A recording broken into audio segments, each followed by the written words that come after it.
खिलौना लेने जब वो एक हॉल में हाथ डालता है तो दूसरी तरफ से कोई डरावनी चीज उसका हाथ पकड़ लेती है। इससे एलियट बहुत ज्यादा डर जाता है और तुरंत ही वो पानी से बाहर निकलता है। एलियट जल्दी से अपनी माँ के पास आता है और कहता है कि पूल में कोई है, एक लड़की जिसका नाम रेबेका है। उसकी माँ देखने आती है पर कुछ नहीं था वहाँ। अपने बेटे को डरा हुआ देखकर ईव को फिक्र होने लगी। वो ये बात अपने पति रे से डिस्कस करती है। रे कहता है कि वो बच्चा है, हाल ही में उसने अपने पेट को खो दिया। एलियट पहले भी खुद से बातें किया करता था तो रे इस पर ज्यादा ध्यान नहीं देता।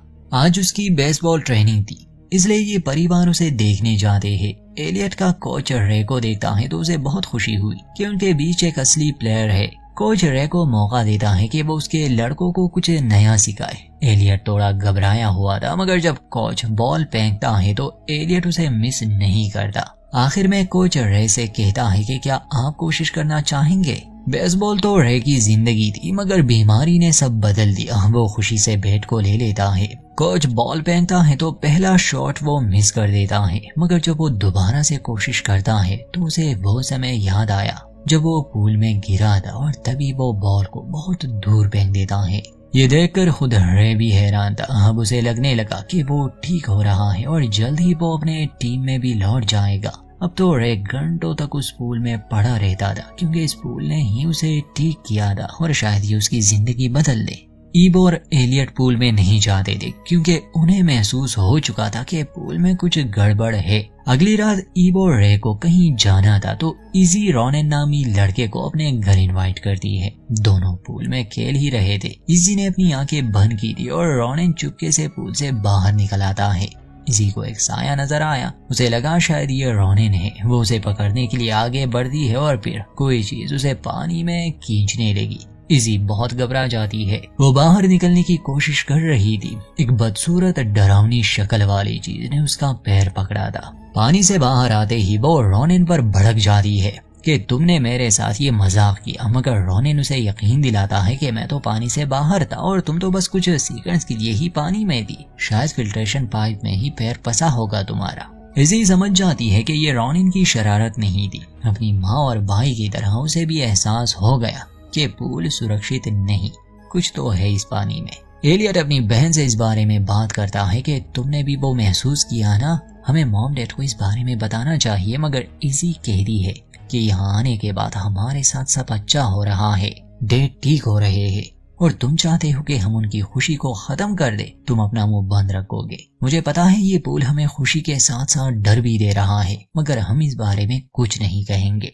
ईव और रे ने एक पूल पार्टी प्लान की थी जिसमें आस पड़ोस के बहुत से लोग आते हैं। एलियट एक कैमरा लेता है और पूल पार्टी को रिकॉर्ड करने लगा। उसे पता था कि कुछ बुरा जरूर होगा जब इतने सारे लोग इस पूल में जाएंगे। इस पार्टी में उस रियल एस्टेट एजेंट के को भी इनवाइट किया गया था। ईव कैसे पूछती है कि क्या ऐसी कोई बात है जो तुमने हमसे छुपाई है इस घर के बारे में। के पहले तो बताना नहीं चाहती थी। कहती है कि तुम लोग यहाँ खुश हो, तुम हाल ही में बड़े मुश्किलों से गुजरे हो, इसलिए मैंने नहीं बताया। हालांकि ये बात मुझे अपने एक दोस्त से पता चली थी और तब पता चली जब तुम लोग यहाँ आ चुके थे कि 1992 वाली घटना के बारे में बताती है। एक बच्ची गायब हुई थी और उसके बाद कई लोगों के साथ बुरे हादसे हुए। सारी मुसीबत की जड़ उन्हें ये स्विमिंग पूल ही लग रही थी। पर मुझे लगता है कि लोग अंधविश्वासी है। शायद वो सब होना उनके साथ तय था जब ये दोनों यहाँ अंदर इस बारे में बात ही कर रहे थे। बाहर पूल में कोच का बेटा वो बॉल लेकर आता है जो रे ने बहुत दूर फेंकी थी। वो लड़का उस पर ऑटोग्राफ मांग रहा था। ऑटोग्राफ का सुनकर रे को अपनी पुरानी जिंदगी याद आ जाती है और उसे खुशी भी बहुत होती है। कोच के बेटे टॉमी को अपने कंधों पर बिठाकर ये लोग पूल में खेलने लगे। फिर नीचे से काले रंग का कुछ निकलता है जो रे के शरीर में चला गया। रे अपने साथ साथ उस बच्चे को भी डुबा रहा था और तो किसी का ध्यान उन पर नहीं जाता, मगर एलियट जो इन सब पर नजर रखे हुए था वो ये देख लेता है। वो जल्दी से अपनी माँ के पास आता है ये बात बताने। कोच अपने बेटे को बाहर निकाल लेता है। अगर थोड़ी सी भी देर हो जाती तो वो लड़का मारा जाता। असल में रे अपने होश में ही नहीं था। रे को भी पानी से बाहर निकाला गया। बाद में पुलिस आती है।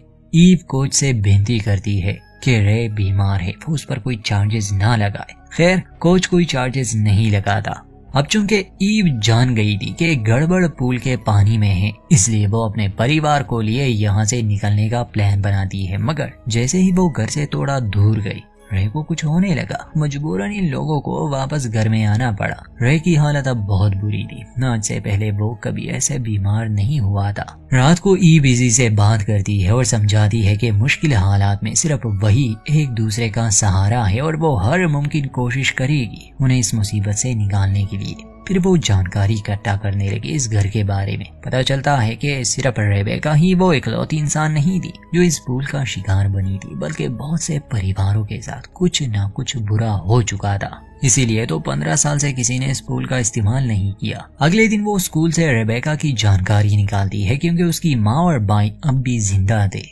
ईवा रेबेका की माँ से मिलने जाती है। वो एक बीमार बुजुर्ग औरत थी और जब भी ईवा उससे रेबेका के बारे में कुछ पूछती वो घुमा फिरा कर जवाब देती थी। अंत में ईवा उसे अपने पति के हालत के बारे में बताती है और ये भी कि वो उस पूल के बारे में जानती है। तो ये लूसी समर्स नामी औरत यानी रेबेका की माँ कहती है कि वो पानी बहुत ही खास है। जब वो घर नहीं बना था बहुत साल पहले तो वहाँ एक झरना हुआ करता था। कुछ लोगों का उसका राज मालूम हो चुका था कि ये पानी बीमार इंसानों को ठीक कर सकता है। मेरा बेटा भी बहुत बीमार था।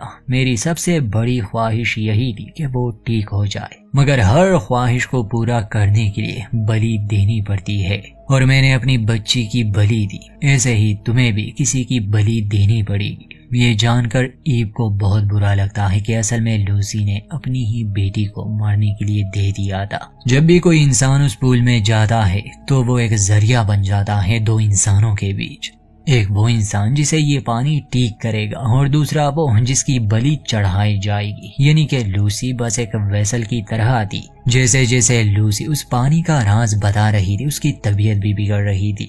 उसके शरीर से वो काला पानी भी निकलने लगा था। ये जानकर ईव वहां से चली जाती है, मगर वो अपने परिवार की बलि कभी नहीं दे सकती। उसी रात एलियट जब पूल पर कवर को चढ़ा रहा था तो वो पानी में गिर जाता है। उसकी माँ बचाने जाती है, मगर अब वो पूल बहुत गहरा बन गया था। ईव अकल से काम लेती है और एक रस्सी पैर से बांधकर दोबारा पानी में चली गई। एलियट तो उसे मिल गया, मगर अब वो इतनी गहराई में थी कि निकलने का कोई रास्ता ही नहीं मिल रहा था। और फिर उसे रेबेका नजर आई। वो उसी सिक्के को छोड़ देती है जिस पर रे ने वो स्माइली फेस बनाया था। वो सिक्का नीचे के बजाय ऊपर गिरने लगा, जिसका मतलब कि ईव नीचे तैर रही थी। रेबेका की मदद से ईवा पूल से बाहर निकल आती है, मगर वहाँ रे भी अब उस पानी के वश में आ चुका था, यानी वो पॉसेस हो चुका था। अब समय था किसी की बलि का।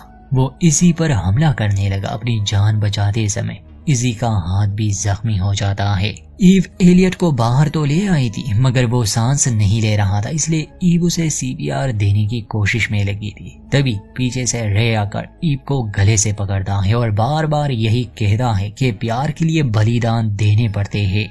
माँ को बचाने के लिए हाथ में बैठ लिए इजी आ जाती है। रे को वो कई बार मारती है, जिससे वो उल्टियां करने लगा। वो काला पानी उसके शरीर से जैसे ही बाहर आया, उसे अपनी जिंदगी के सबसे अच्छे लम्हे याद आने लगे।